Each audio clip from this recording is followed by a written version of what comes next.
Welcome to the Banker Lamp. Please enjoy the video. You'll start by preparing the essentials. Update your iPhone 14 to the latest iOS and make sure it's carrier unlocked.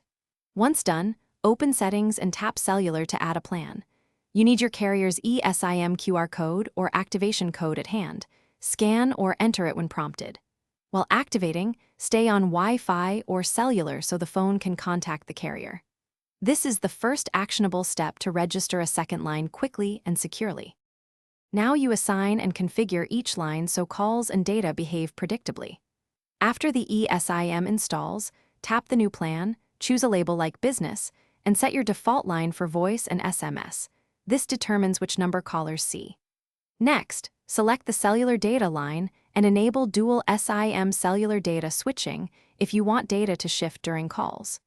Make sure Wi-Fi calling and iMessage/FaceTime reflect the correct number. These settings control how and why your iPhone uses each SIM. Finish by restarting the iPhone to finalize network registration and confirm both numbers appear under Settings Cellular. Test calls, SMS, and data from each line. Make one outgoing call with each label and receive texts to verify routing. If anything fails, reopen Cellular, remove and re-add the eSIM using the original QR or activation code. Troubleshooting tip: if activation stalls, switch off Wi-Fi, try cellular-only activation, and contact your carrier if re-adding still fails. Thanks for watching. If this was helpful, leave a like and consider subscribing. See you next time.